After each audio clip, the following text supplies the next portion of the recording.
fine, this works. And this is the pointer. So that's it, fine. All right, okay. So first of all, I would like to thank the organizers for inviting me to present my work in this nice conference. And a very good afternoon to all who are present. I'm Arnab, and I'm going to talk about efficient methods of transporting wave packets through a dissipative medium. So the talk is planned in this fashion, that first I describe a classical version of the problem and talk about what is meant by shortcuts to adiabaticity using counter-diabatic fields. This is the full form, I could not write it. And then I go on to the quantum version of the problem, including complications that may arise in a realistic scenario, and describe an optimal acceleration control protocol that we have developed, and compare it with the counter-diabatic field method, and finally conclude with benchmarking and validation of the method. So first, the classical version of the problem is very simple. The simple question that I would like to ask is that how one can carry a glass of liquid fast but without spilling. As you know, if you walk fast with a glass of liquid, it will inevitably spill over. So you may have noticed that waiters often tilt their trays while serving you in different places in order to avoid liquid spilling. And without going into the exact or complicated sloshing hydrodynamics of this process, this mechanism can be understood by considering a simple-minded picture, a much simplified model of this classical problem, where we have a simple particle in a moving potential well. The center of the potential is now time dependent. It is changing as a function of time. Now, if you would like to cancel the motional excitations of this particle, you need to add an additional field to this term, to this Hamiltonian, that is proportional to the position. So it is like a linear ramp that is analogous to this tilt, and it is proportional to the acceleration of this trap. So this sort of term is known as a counter-diabatic field, and the method is known as a shortcut to adiabaticity, where you enforce adiabaticity by cancelling out the non-adiabatic transitions. But there is one catch. This will only work if you move the trap from rest to rest. Now, the quantum mechanical version of the problem is similar, but just the difference being that the particle is now represented by a wave packet or a wave function. So why is it important? Because now that we are in the quantum era and we are developing quantum computing chips, the scalable trapped ion qubits often are required to be shuttled from one place to another within the chip to ensure all-to-all connectivity. So it is absolutely essential that we have a protocol that maintains the quantum coherence and delivers the qubit to the target location fast. So now there can be complications. The first complication that comes to mind is that your trapping potential can be shallow, because in a chip you cannot exert very large fields for trapping. And that is something similar to moving with a spoonful of liquid, and inevitably you will spill over. If you try to tilt the spoon, that may not work in most of the cases, because a spoonful of liquid is sort of an unstable system, and you will have an irreversible leakage to the continuum. The other complication can happen when this poor person who has to deliver this drink to this customer over there has to navigate a crowd of dancing, tipsy customers and have to encounter random pushes that happens in a dissipative environment, that is in real cases. So always you have a dissipative bath through which your transport will take place, and the bath can have give random excitations to the system, and with irreversible losses. So we would like to develop a method that addresses both these complications simultaneously.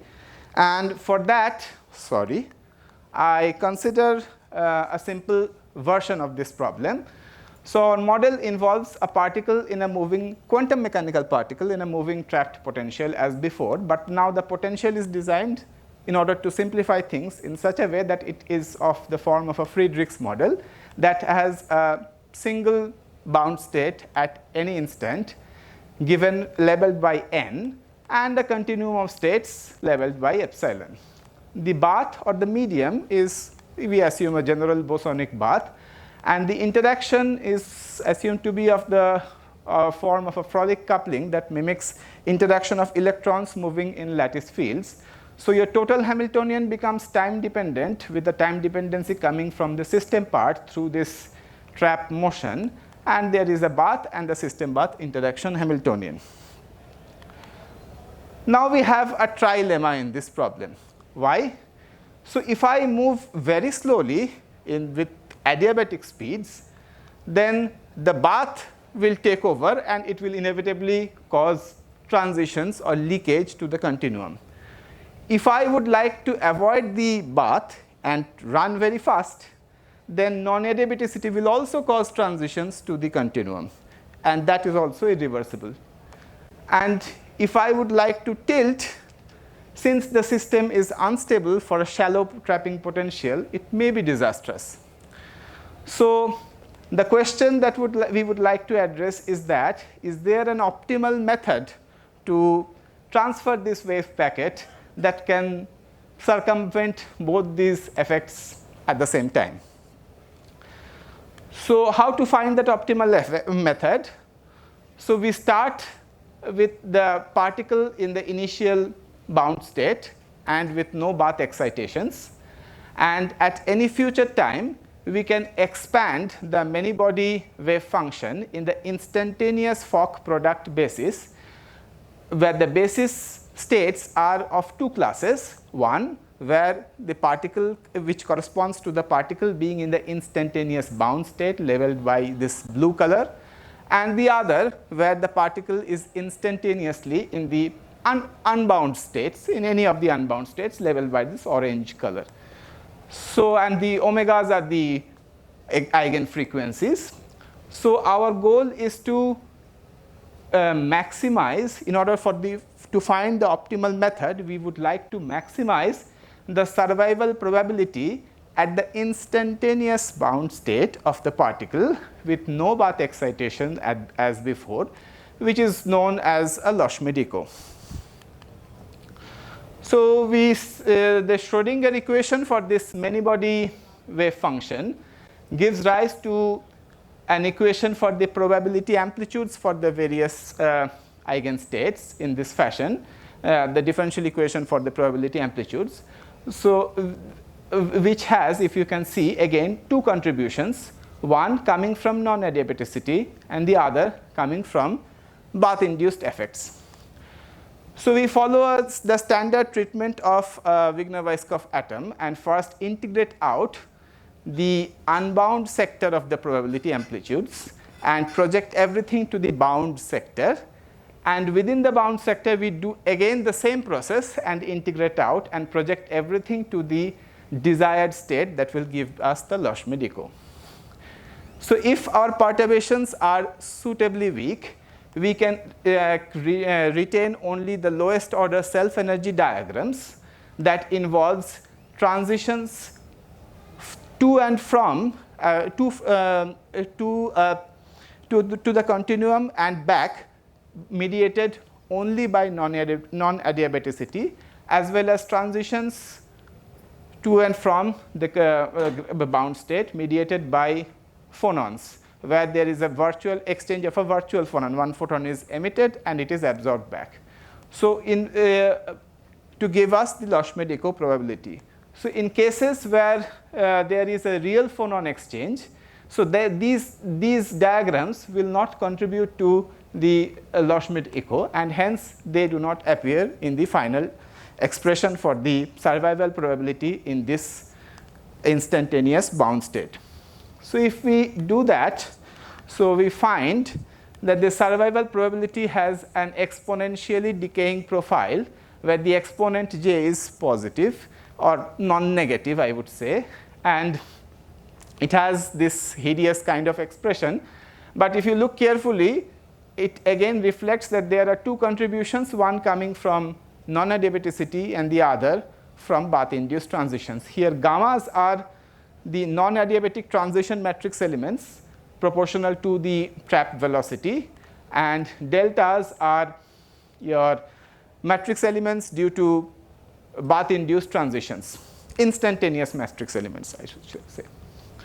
So in order to maximize survival probability, we need to minimize this exponent, and we do that by introducing a physically motivated constraint on the total energy for the transport that we provide to this system, so that our optimal trajectory does not involve unphysical or unrealistic velocity speeds. And lambda is a Lagrange multiplier, and so this is the total cost function that we optimize. So the optimization protocol results in a non-local Euler-Lagrange equation of this form, where you see the first term is the response function due to non-adiabatic leakage, and this is of the standard form, and the second one is the response coming from the bath, but this is complicated. It is composed of terms of this form which are just Fourier harmonics which are frequency modulated with this term. So now to proceed further to solve this equation analytically, we need to have some approximations. We can do exact numerics, we will do that, we will see, but in order to have an intuitive idea and a quicker method to solve, we need to make some approximations. So we can make use of the constraint that we have introduced to assume that the modulation rates are low, so that we can employ a technique that is used in frequency demodulated circuits, where we can convert an FM signal to an AM signal using first a derivative and then neglecting away the modulation rate. So if you do that, then we have this final Fredholm integral differential equation of the second kind, where now eta t and zeta t, they are the approximated response functions from the bath, and phi is the non-adiabatic response function, and v is the trap velocity, just we have defined it in this fashion. So we can solve this equation as a boundary value problem by introducing, by fixing the initial and the final velocities of the trap. Without loss of generality, we fix the initial velocity to be 0. We keep the freedom of fixing, making the final velocity 0 or non-zero. It can be any constant. So we avoid the constraint of shortcuts to adiabaticity in this fashion. So it can be solved by first reducing it to an integral equation using a suitable Green's function, and then you can solve that Fredholm integral equation using as a Neumann series. Once you get the optimal velocity profile, you can solve it as an initial value problem by setting the initial trap position. So as an illustrative example, we consider the motion of a trapped impurity in a BEC. So where we have assumed that the trapping potential is of the form of a moving Morse potential. The bath are the Bogoliubov phonons in a BEC having mass mb and speed of sound c. The phonon coherence length is xi and impurity coherence time is tb. So we make our equations dimensionless by expressing everything, all mass scales in terms of mb, length scales in terms of xi, time scales in terms of tb. And this is the condition for adiabaticity, where you see that the adiabaticity condition is given the motion is adiabatic when the transition rate is smaller than the minimum frequency gap in our system. So if we do the numerical calculations, we see that for a given coupling, say we assume the coupling strength to be of the order of 0.2 times TB inverse, then this is the survival probability as a function of the final transport time. The blue curve is obtained by our optimal acceleration controlled method, while the red one is obtained when you transport the trap with a constant final target speed. So if you increase the coupling, obviously with stronger coupling, the probabilities decay faster. But even then, our method, which represented by the black curve, performs better than a constant speed motion. So increasing the impurity mass has an effect of changing the decay rates. It decays faster, as we can see. This is for a heavier mass. But still then, still our method, given by this solid line, works better than a constant speed motion. So that is fine. So how about motion? How about comparing it with the shortcuts to adiabaticity using a counter-diabatic field? So if I do that, so we can introduce a counter-diabatic tilt to our moving potential in the optimal speed. And we see that the survival probabilities obtained by our method for both adiabatic and non-adiabatic final transport speeds are much greater than that you obtain using shortcuts to adiabaticity. Even if you move with a highly non-adiabatic speed, it is disastrous, as we had expected. But what happens if we consider a rest-to-rest transport? So in that case, you see the shortcuts to adiabaticity or counter-diabatic field gives almost similar results to what we have in the adiabatic regime. But again, if you want to transport faster, then our method, shown by this green curve, performs much better than the shortcuts to adiabaticity induced by a counter-diabatic tilt. You may think that this advantage comes from the fact that a counter-diabatic force cannot control bath-induced transitions. It can only cancel out non-adiabatic transitions. To prove that this is not the fact, that this effect is not only due to the additional system bath coupling that we have introduced, we can switch off the coupling and check how our method performs. So here also you see the green curve for the non-adiabatic case is much above than the blue curve, which is shortcuts to adiabaticity in using the counter-diabatic tilt. So we can conclude that for all the cases explored over here, our method performs much better than shortcuts to adiabaticity. But what is the condition for superiority? So it turns out that the condition is a bit involved. Our method will perform better whenever your transport trajectory is such that the cross-spectral density of the velocity and acceleration plus the power spectral density of the acceleration together, they sum and integrate with an overall integral. Together, their sum is positive. Whenever this condition is met, we will have a much better performance with respect to the optimal acceleration control protocol. Now for the benchmarking. So how do we know that what we have found out is accurate? So to do that, we solve the exact nonlinear Euler-Lagrange equation using a method of successive Picard iterations and compare it with the Green's function solution. And we find that the solution converges rapidly in 10 Picard iterations to what we have found out using the Green's function method. So why does it happen? Because we have chosen the constraint judiciously such that our maximum trap speeds that we have, although non-adiabatic, is lesser than this quantity, minimum of this quantity, which allows us to make that approximation at that stage.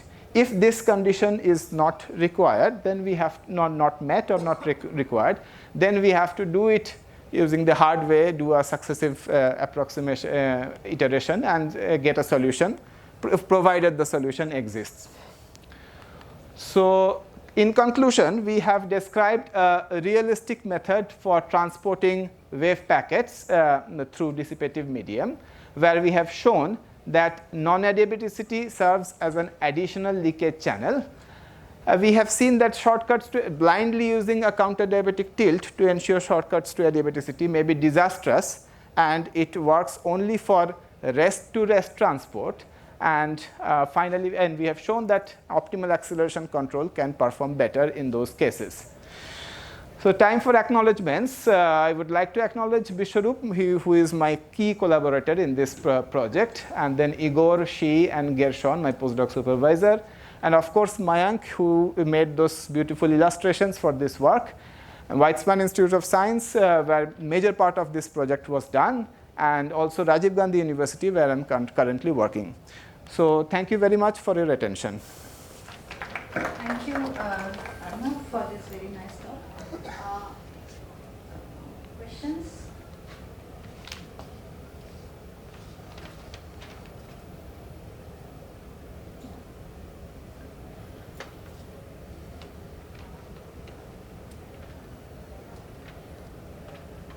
Hello, sir. Thank you for the talk. Can you give a brief about how this research can be used on, let's say, a quantum computer? When you mentioned like all-to-all connections are very hard to go through, how would this research actually help in that? So I can just give you a brief because I don't know the details. But the brief is that, so in ion trap quantum computers, you need to in order to make it scalable, for make it work for large number of qubits, you need to have many trapped ion qubits. So trapping many qubits together and they are ionic qubits. It's not a very good, nice thing. It may be unstable. On top of that, ensuring that all qubits interact with all others is a challenging thing. So what people do is that they have qubits in specific regions in the chip or whatever, and as and when required for computing, they transport the qubits from one place to another where you can perform the logic operations and come back. So for that, you need to transport the qubits without losing the qubit state or the quantum coherence. And for that, you need to do it in an efficient manner, and that is where this is, at least that is one of the applications. There can be and there are others, but this is one of the applications. And if you want to know more, so usually they do a rest-to-rest kind of transport, but in order to increase speed, now recent work, they have developed technology where they can perform computations even on flying qubits, where qubit is moving with a specific velocity. So there also, where your shortcuts to adiabaticity will not work. So there also this work can find much use.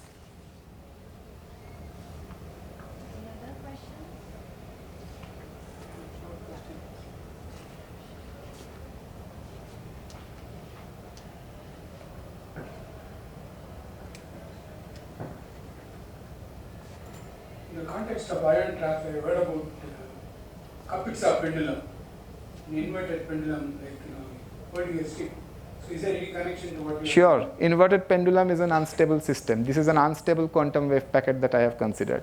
So you can definitely, there is a connection. I would say that I started with an example of a person carrying a glass of liquid, but people actually have modeled that. And that is modeled as the sloshing dynamics of the fluid is some sort of, they model it as an oscillator. And if the potential is, if the glass is deep enough, and it's like a stable pendulum. Now imagine taking it in a spoon or something like that, so where it can always spill out. So it becomes your unstable pendulum. So that is the connection.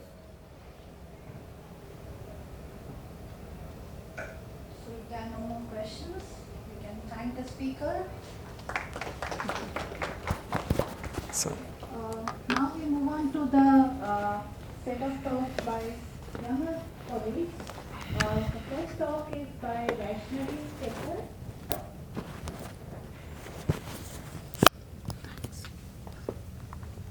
This will be 8 plus 2. Or we can have a little bit more, but try to restrict to 8 plus 2. Since we are running early, we can, so maybe we can have, you can speak for 10 minutes and questions after that. 10 plus